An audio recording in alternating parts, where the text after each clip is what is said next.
terserah kalian yang menonton video ini. Nah, saya akan membuat sebuah video pendek mengenai ringkasan dari buku Rich Dad Poor Dad ya.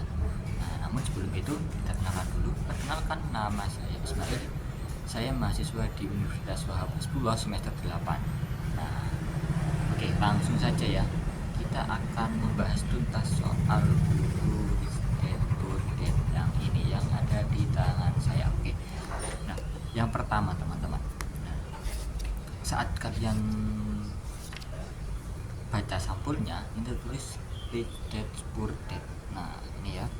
Ini ada tulisan yang apa yang diajarkan orang kaya kepada anak-anak mereka tentang uang yang tidak diajarkan oleh orang miskin dan kelas menengah. Jadi dalam video kali ini akan saya bedah perbedaan pendidikan yang didapatkan oleh seorang anak yang mana orang tuanya itu orang kaya.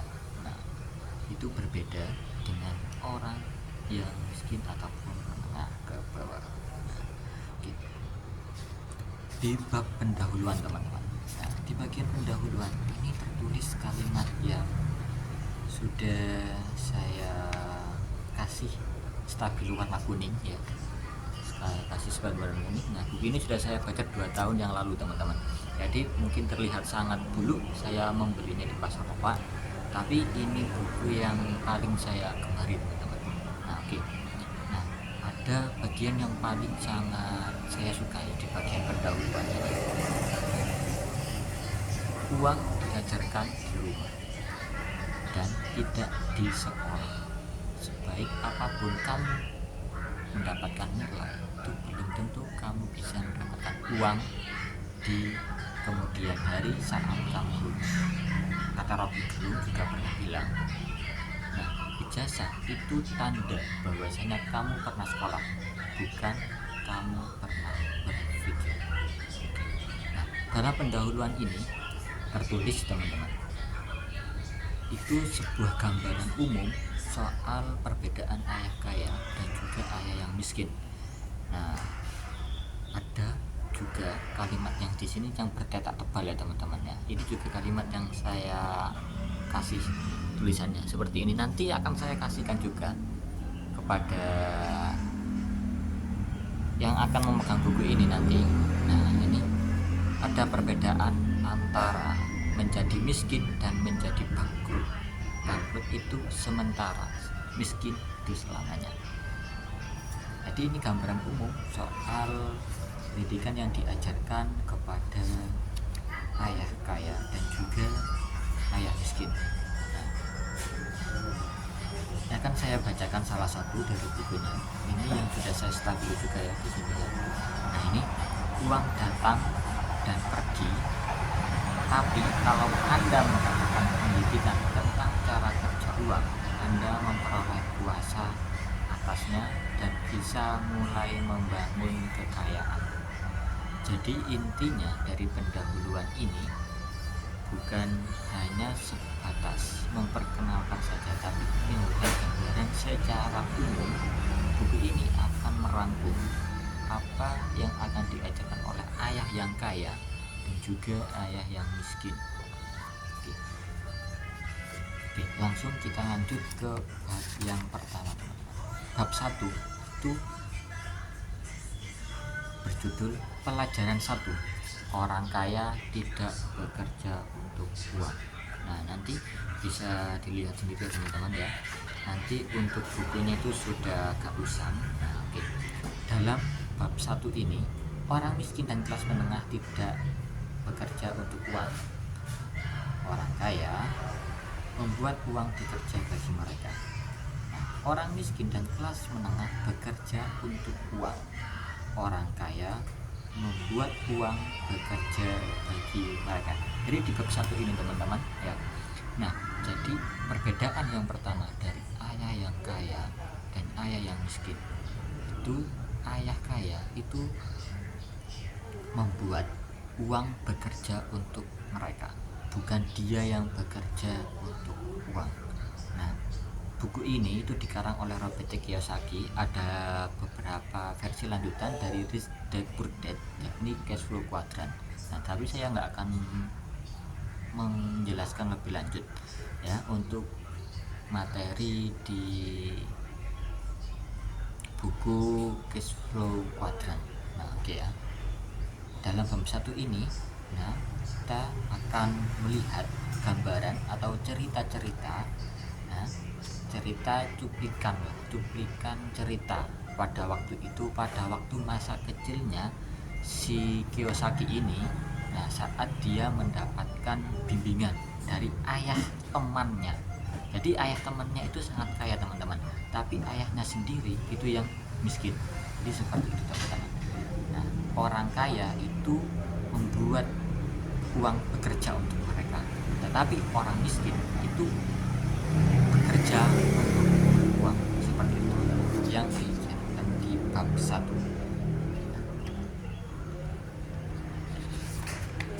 Ada juga sebuah kalimat yang cukup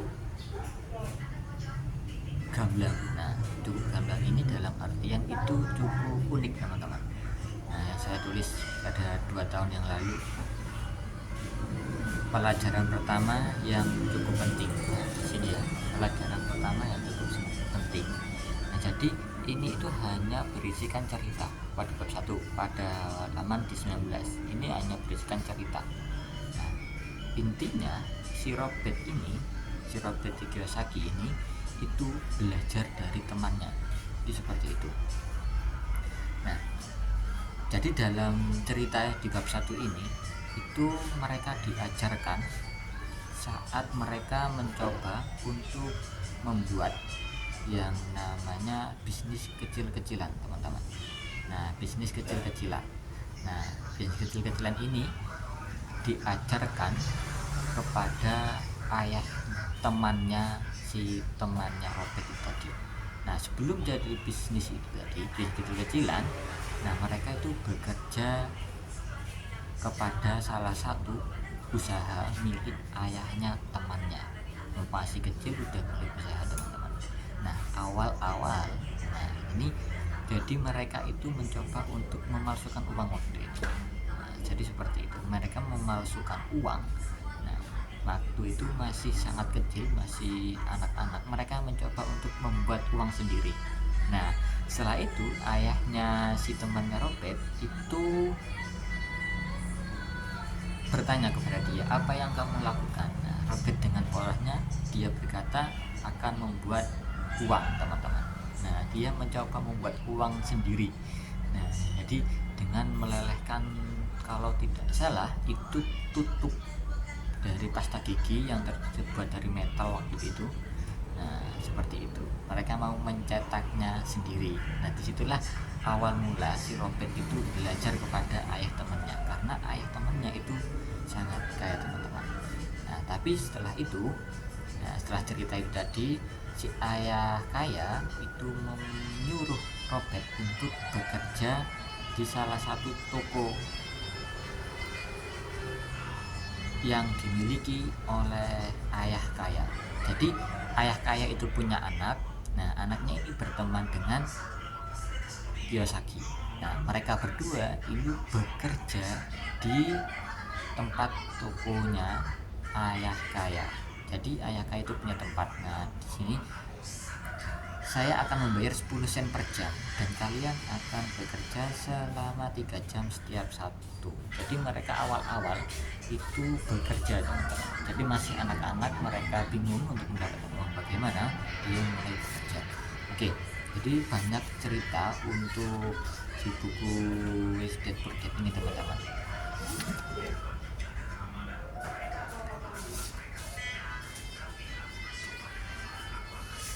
Oke, kita lanjut untuk bab yang kedua teman-teman.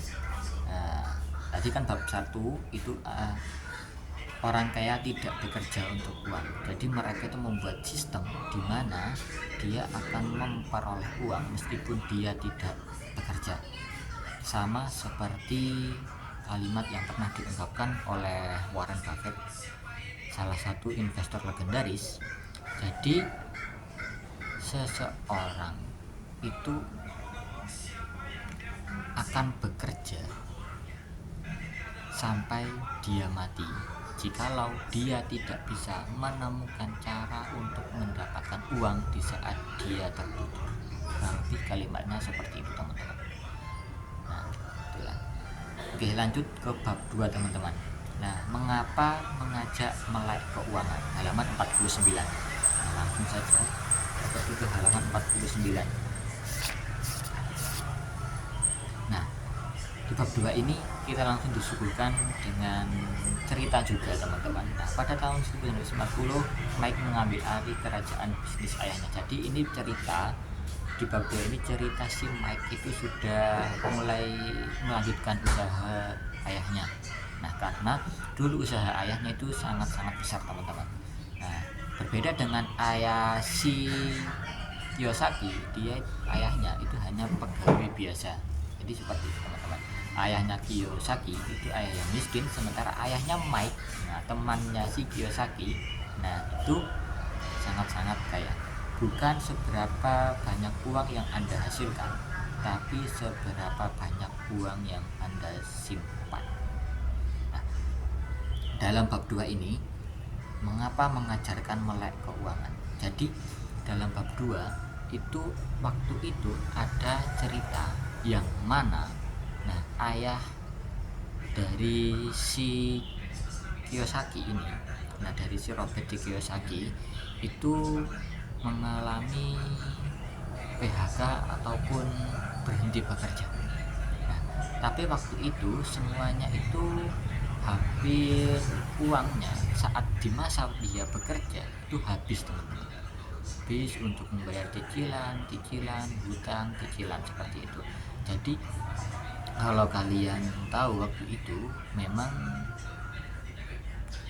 di saat itu tahun 1990 itu banyak sekali bisnis model yang franchise. Nah itu awal-awal mula bisnis franchise itu muncul teman-teman, kayak McD ataupun yang lainnya itu tahun segituan, tahun di yang sama. Nah si ayahnya Robert itu mencoba teman-teman, di saat dia pensiun itu dia mencoba berbisnis, yang mana awalnya dia hanya sebagai pegawai. Karena dia berhenti bekerja, tidak mendapatkan pemasukan, nah itu dia mencoba berbisnis dan ternyata gagal, dan semua uang yang dia hasilkan itu lenyap teman-teman, bisnisnya bangkrut.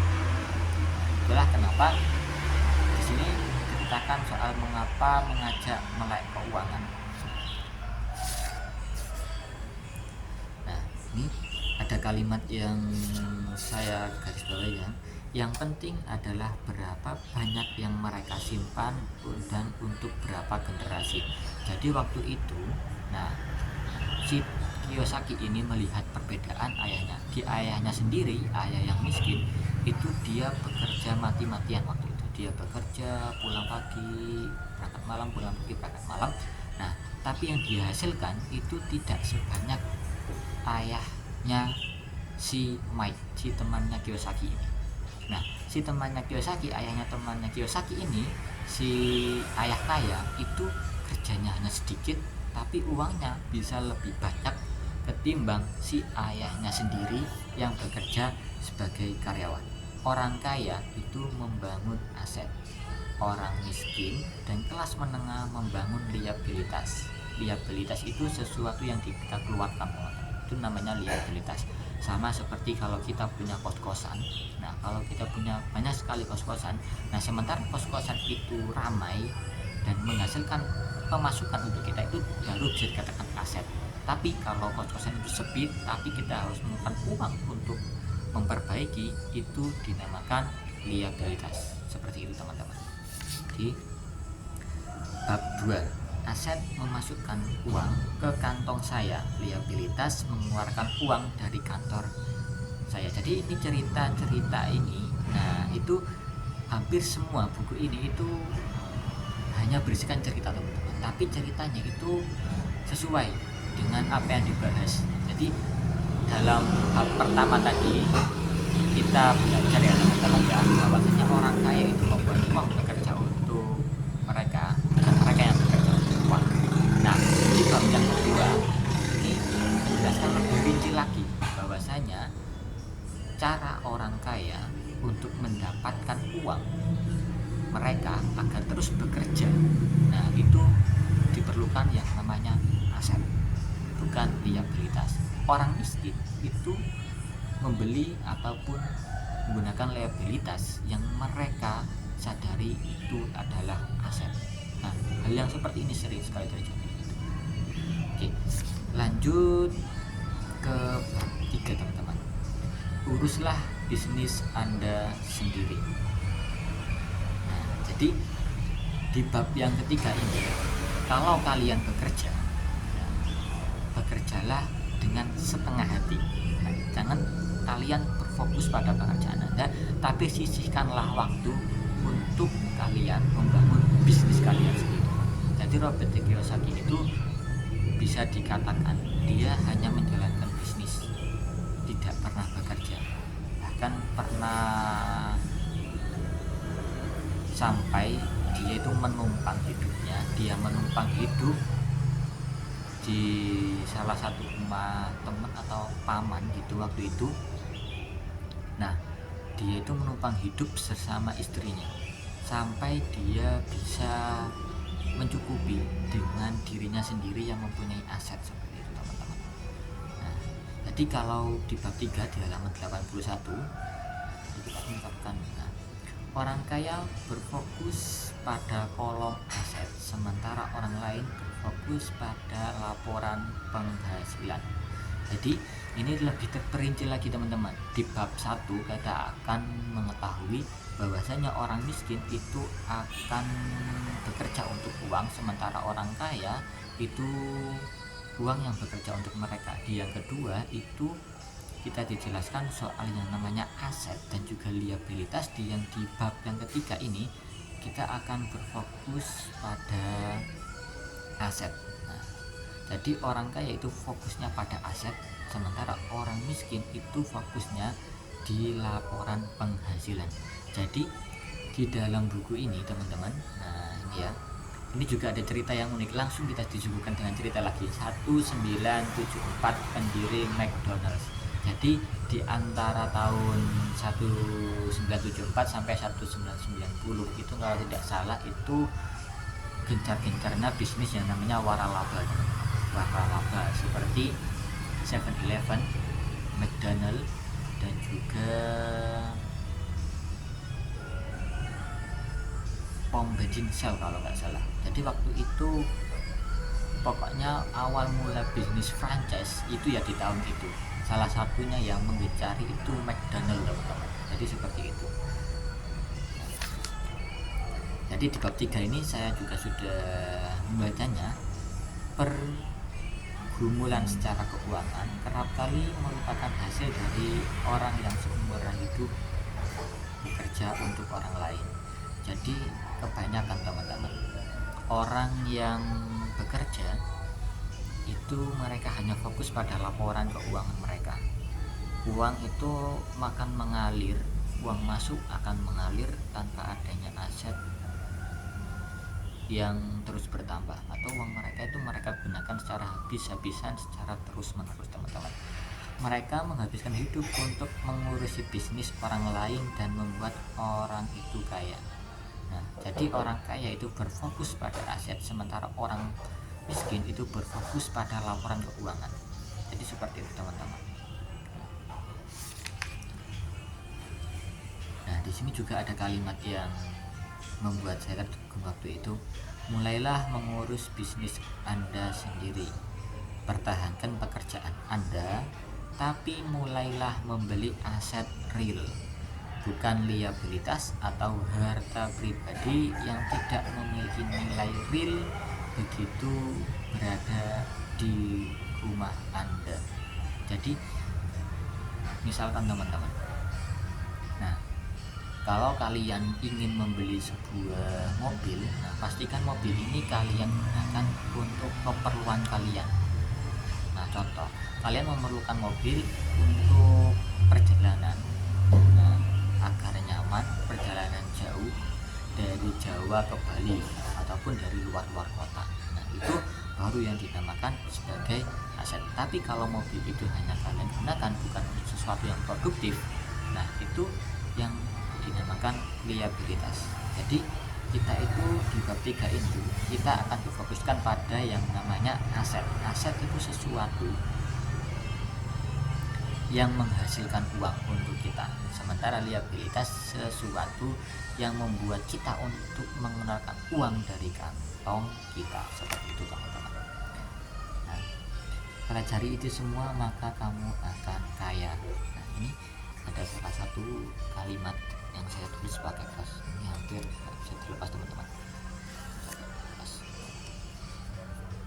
Bisnis tidak menuntut kehadiran Anda. Saham, obligasi, real estate, surat utang, royalti dari properti, segala sesuatu yang memiliki nilai menghasilkan atau ditambahkan nilai.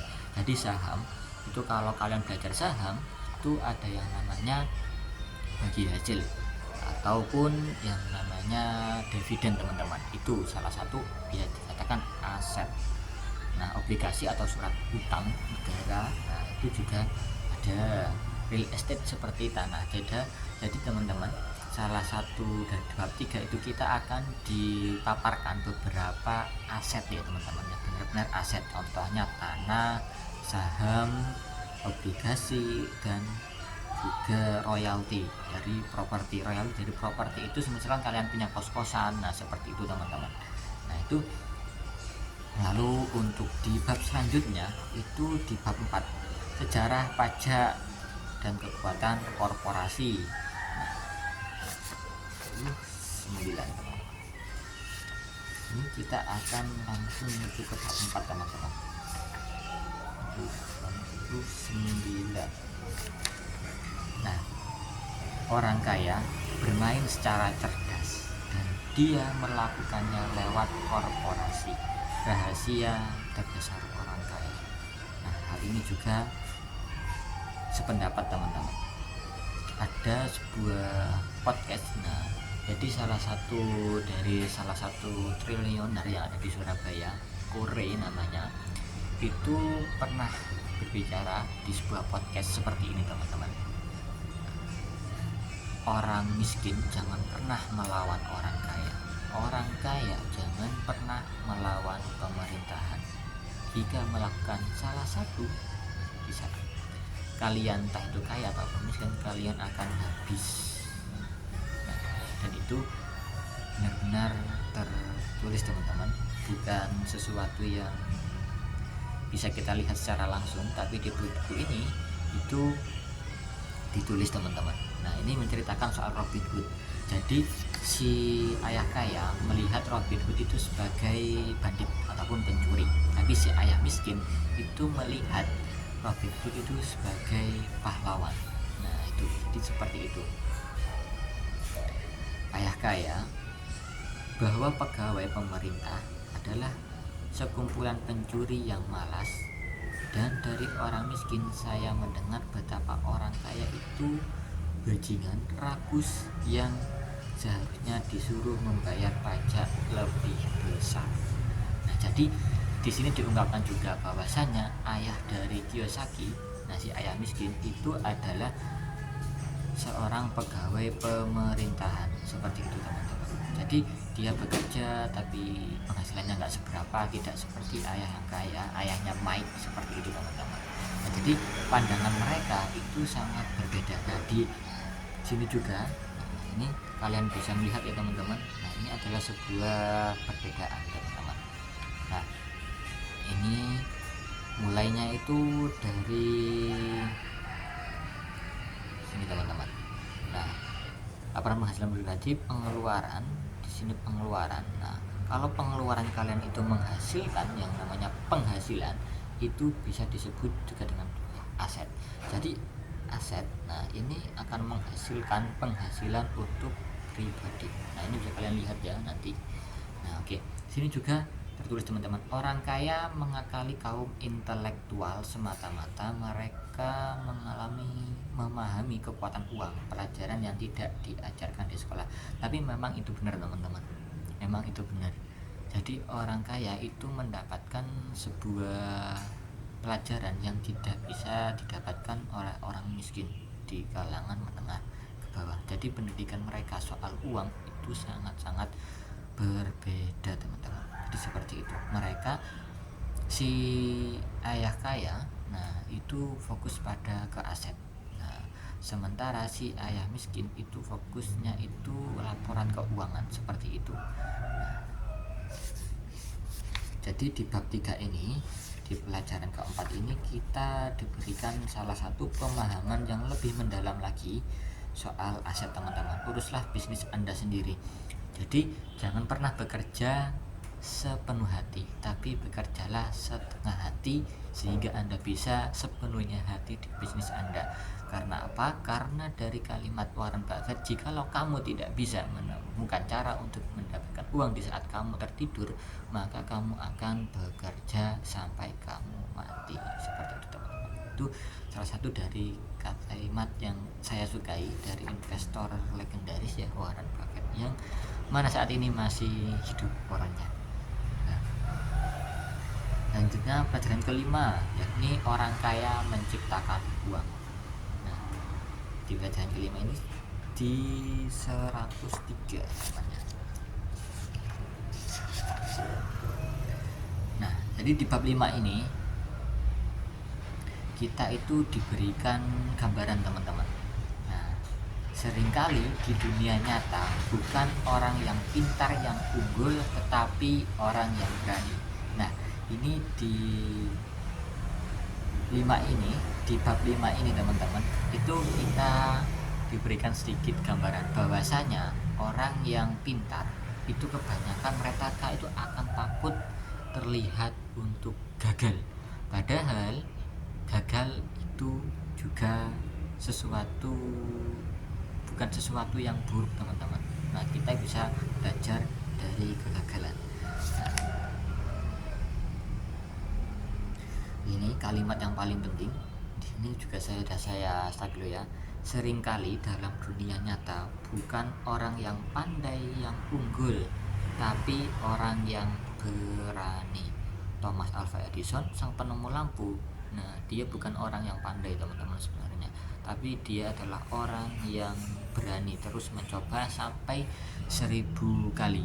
Coba kalian bayangkan waktu penemuan lampu dia berhenti di percobaan ke 99 nya, ataupun di 999 nya dia berhenti, maka lampu itu tidak akan ditemukan.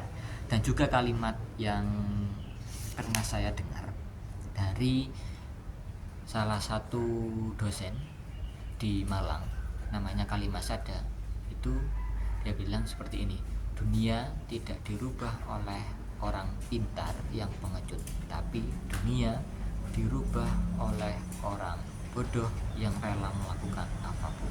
Nah, di bab 5 ini juga dijelaskan seperti itu.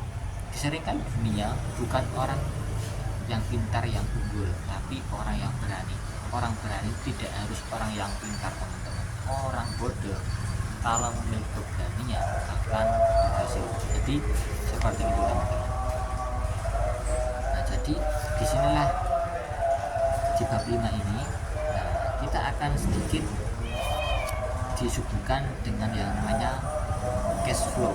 Nah, jadi cash flow itu salah satu perputaran uang teman-teman. Nah, seperti ini cash flow uang. Seperti ini teman-teman. Jadi lanjut ke bab 5 teman-teman. Nah, ke bab 6. Bekerja untuk belajar, jangan bekerja untuk uang. Seperti di bab 3, uruslah bisnis Anda sendiri. Jangan pernah bekerja sepenuh hati, tapi bekerjalah setengah hati teman-teman. Jadi seperti itu. Bekerja itu untuk belajar, jangan bekerja untuk uang. Kalau kalian bekerja hanya untuk uang, nah kalian akan menjadi pegawai selamanya sampai kamu mati. Kalian tidak akan menjadi orang kaya. Seperti ayahnya si Kiyosaki yang mana dia pemerintah, tapi pada akhirnya dia mati dalam keadaan miskin, tidak ada sedikit aset yang dia sisakan keluarganya.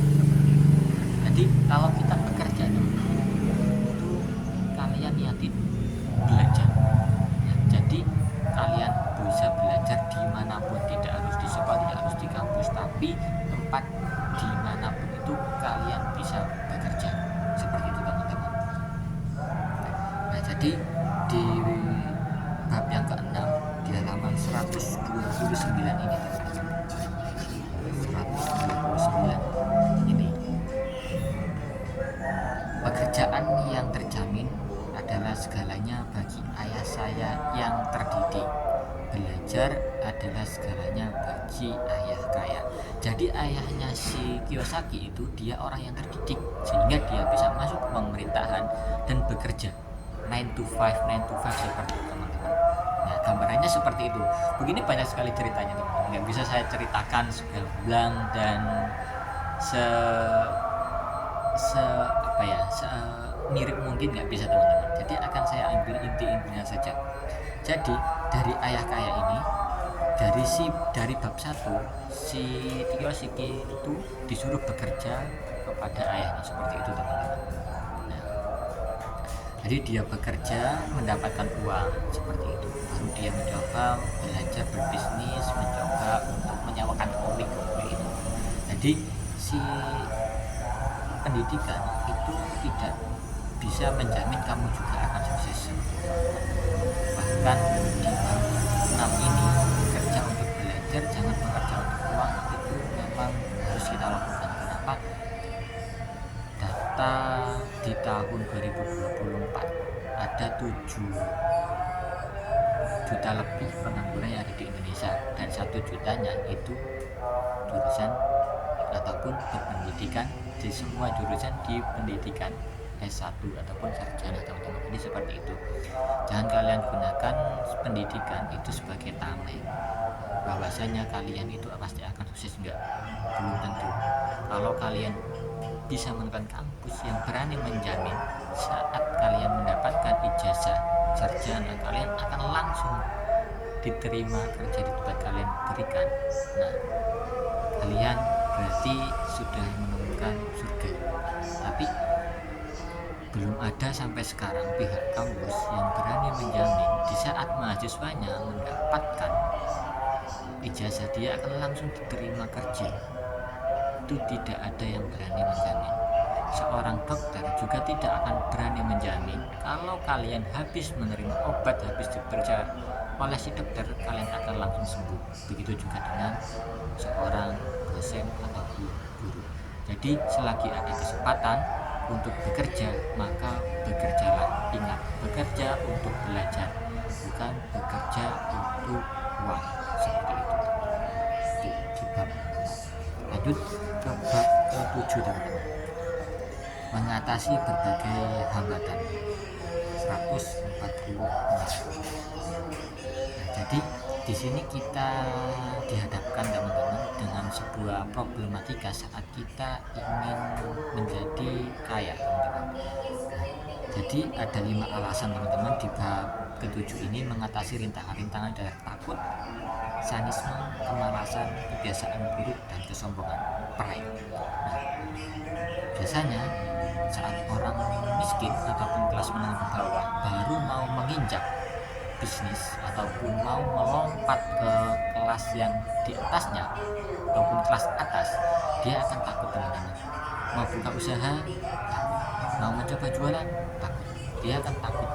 Terlebih lagi orang yang berpendidikan dan pengecut. Nah, saat orang berpendidikan dia akan lebih rentan terkena yang namanya sebuah omongan.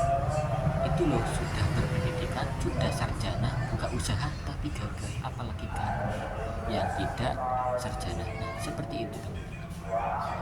Rasa takut itu menjadi tembok penghalang untuk kamu memulai segalanya, seperti itu. Kemalasan, sanisme, kebiasaan buruk, kesombongan, dan semua ini itu adalah sebuah rintangan. Perbedaan utama oleh orang kaya dan orang miskin adalah cara mereka mengatasi rasa takut. Nah, jadi di bab 7 ini juga kita disuguhkan dengan sebuah hal, kita harus rela berkorban teman-teman, seperti itu. Harus rela berkorban, harus menelan rasa takut. Untuk selanjutnya itu adalah bab ke-8 165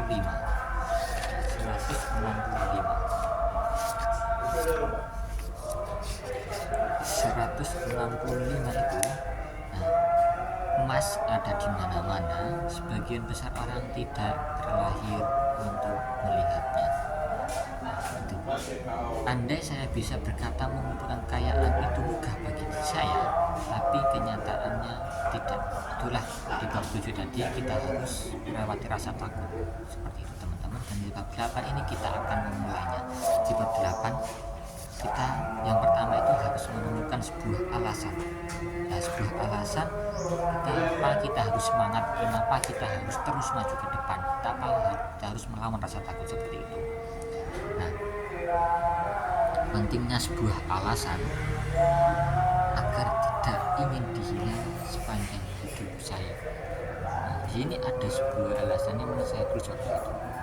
Nah, jadi buku ini bukan hanya sebatas berisikan cerita, tapi memotivasi saya. Buku ini memang digunakan untuk memotivasi untuk orang-orang yang berada di kelas menengah ke bawah untuk berpindah ke kelas atas teman-teman. Jadi buat pilihan setiap hari, kekuatan pilihan. Kita itu punya pilihan teman-teman, mati dalam keadaan kaya ataupun mati dalam keadaan miskin. Itu kita punya pilihan itu. Kita memang tidak bisa memilih lahir dari siapa, tapi kita bisa memilih mati dengan cara seperti apa, kaya atau miskin, seperti itu.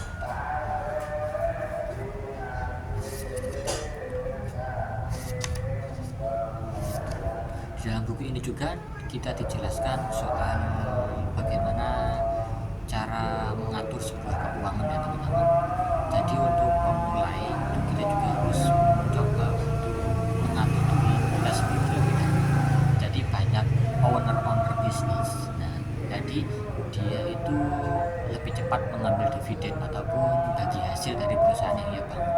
Padahal kalau di buku ini juga itu kita harus membayar diri kita sendiri, jangan menarik dividen terlebih dahulu. Itu salah satu dari hal yang saya dapatkan dari memulai ini. Jadi kebanyakan orang itu baru memulai bisnis, dikit hasilnya langsung diambil sehingga tidak bisa compounding ataupun bersifat bola salju, yang mana bola salju itu semakin memblending semakin besar teman-teman, seperti itu. Di sini juga kita jelaskan untuk orang lain membayar untuk liabilitas saya, mereka disebut penyewa. Nah, jadi kalau kalian punya bisnis teman-teman, nah itu kalian harus bisa membedakan mana aset mana liabilitas yang tadi ya teman-teman ya, di bab 2 tadi. Nah, jadi seperti itu. Jangan memiliki uang konsumen. Walaupun membayar tagihan belakangan saya mengatur sehingga hanya ada sedikit tagihan tidak penting yang harus dibayar. Jadi bagaimana cara kita memanajemen teman-teman, jadi seperti itu. Lanjut, kita harus bisa memulai di yang ke-8 itu kita disuguhkan cara untuk memulainya, diberikan gambaran umum untuk bisa melompat ke gerbang kekayaan seperti itu. Di bab 9 teman-teman masih ingin lagi, berikut beberapa hal yang perlu dilakukan. Nah, apa itu teman-teman? Itu judulnya memang seperti itu teman-teman. 193. Oke, di halaman 193.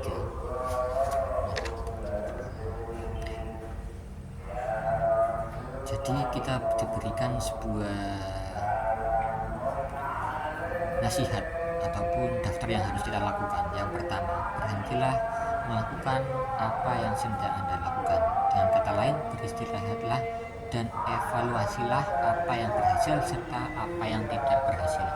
Saat kalian mencoba di bab dulu tadi untuk melawan rasa takut, nah itu kan di bab 9 itu kalian juga harus berhenti melakukan apapun. Kalian pelajari kenapa kalian gagal, kenapa kalian berhasil.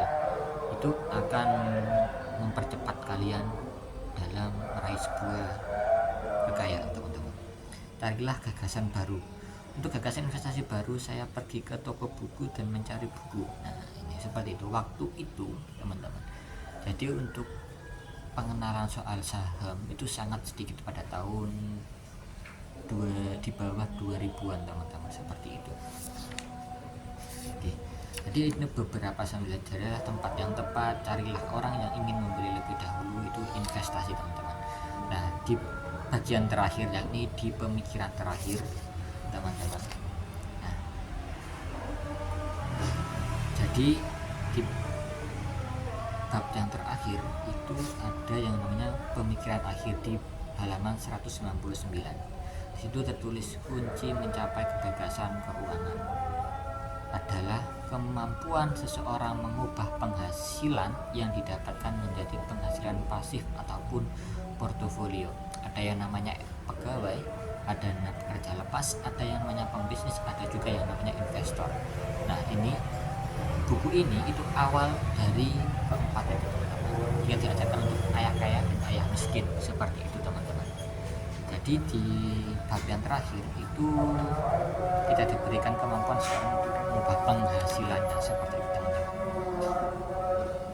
Banyak yang saya pelajari dari sini teman-teman. Ada kalimat yang akan saya berikan sebagai penutup: habiskanlah dengan bodoh maka Anda memilih menjadi miskin. Habiskanlah untuk liabilitas maka Anda bergabung dengan kelas menengah. Investasikanlah dalam pikiran Anda dan pelajarilah cara membangun aset, maka Anda memiliki kemakmuran sebagai tujuan dan masa depan Anda.